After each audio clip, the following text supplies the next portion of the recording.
Notícias. Economia. Saúde.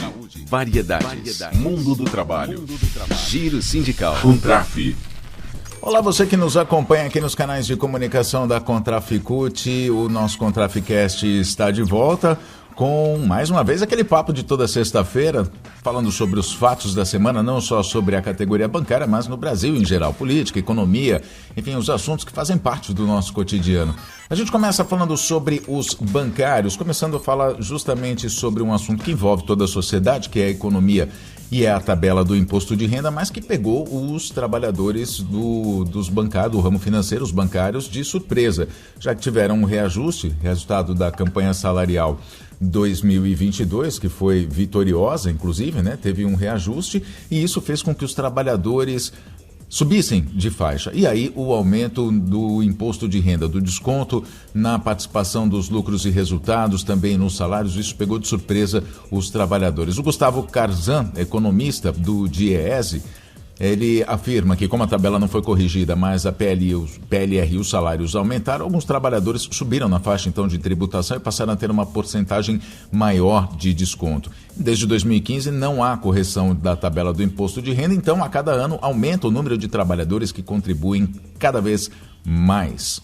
O assunto, então, reforça a necessidade de reajuste, né, de correção da tabela do imposto de renda. A Jovândia Moreira, que é presidenta da Contraficute, ela diz que é um absurdo a gente lutar para arrancar dos bancos o reajuste nos salários e vemos que o que conquistamos vai para os cofres do governo por causa da falta do reajuste nos valores das faixas de tributação. A gente fala também sobre a campanha nacional 2022. Os financiários estão em impasse. A campanha vem desde a data base, na verdade, da categoria, né, dos financiários é 1º de junho.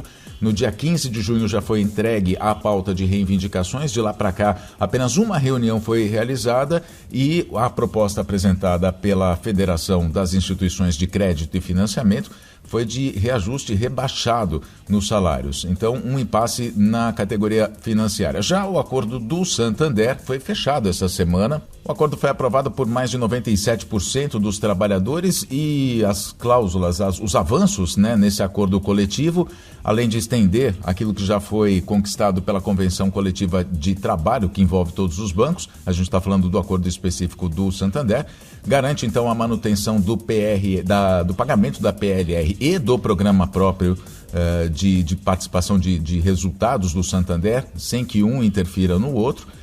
Também a inclusão de cláusula de repúdio à violência contra a mulher, em que o banco se compromete a apoiar as bancárias vítimas de violência, e ainda cláusulas sobre assédio sexual e assédio moral, tentativas de coibir essas práticas no Santander.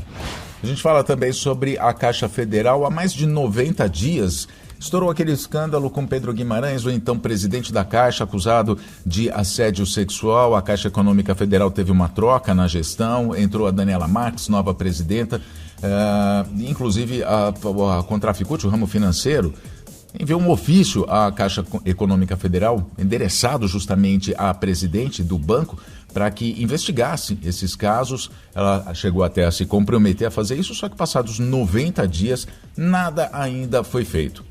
A Daniela Marques havia prometido, inclusive, rigidez e agilidade na apuração das denúncias de assédio sexual contra Pedro Guimarães.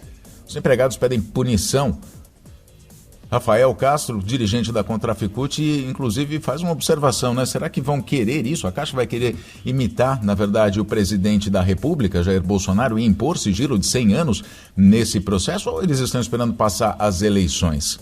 E o nosso Contraficast fala também sobre os dias da semana, né? Dia 23, esta sexta-feira, é dia da população bissexual, na verdade, né? O Dia Mundial da Visibilidade Bissexual. A comunidade bissexual luta nesse dia pelo reconhecimento à sua presença social e pelo fim do preconceito, do ódio, da desconfiança, da negação. A bifobia, na verdade, né, aquela fobia às pessoas bissexuais, assim como tem a homofobia, a lesbofobia, existe também, né, a aversão às pessoas que se autodenominam bissexuais. Então, a bifobia, entre as formas de desrespeito e agressões às diversidades, é marcada por uma característica bem peculiar, porque ocorre por parte das pessoas, tanto das populações heterossexuais como das pessoas LGBTQIA+. É isso mesmo. Adilson Barros, que é da direção executiva da Contraficute, militante LGBTQIA+, diz que a importância dessa celebração é reconhecer que a bissexualidade existe de fato, luta por seus direitos, é discriminada na sociedade e, infelizmente, também dentro da comunidade LGBTQIA+. Mas ele observa que, por outro lado, estão surgindo sinais positivos contra essa tendência mais conservadora e preconceituosa.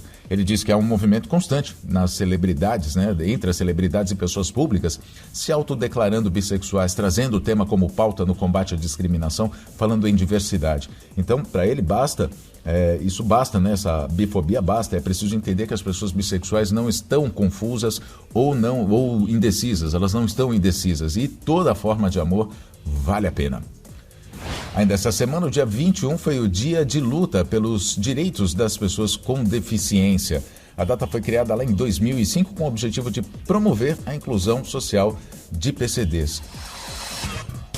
E agora a gente fala sobre o Brasil. Brasil bem movimentado esta semana, Reta final de campanha, essa sexta-feira, dia 23, faltando apenas 9 dias para o primeiro turno das eleições. Duas pesquisas importantes, o IPEC e o Datafolha, apontando a liderança de Luiz Inácio Lula da Silva na corrida à presidência da República. O Datafolha desta quinta-feira mostrou que o ex-presidente subiu, inclusive, de 45% para 47%. O presidente Bolsonaro se manteve nos 33%, com isso se amplia a distância entre os dois e há a possibilidade real de essa fatura ser liquidada no primeiro turno, como dizem os cientistas políticos, de Lula ser eleito já no primeiro turno, já que ele já tem 50% dos votos válidos e para ser eleito no primeiro turno o necessário é 50% mais um dos votos válidos. A análise de todos os jornalistas e cientistas políticos a respeito desse resultado se deve a, na verdade, transferência. Talvez transferência é uma possibilidade, transferência de votos, é o que se chama de voto útil, de outros candidatos para Luiz Inácio Lula da Silva. Uma campanha foi, inclusive, feita, uma campanha de conscientização foi feita por celebridades, artistas, enfim, várias pessoas que têm influência, que exercem influência sobre a sociedade, falando justamente sobre a necessidade de eleger ou de derrotar o governo Bolsonaro no primeiro turno, para que a lisura das eleições seja ainda mais fortalecida, para que não haja risco de um eventual golpe por parte de Bolsonaro até o segundo turno, já que a partir do primeiro turno ele ganharia mais 30 dias para poder, como se sabe, como já é previsto da personalidade de Bolsonaro, tentar algum fato para tentar reverter o resultado das eleições.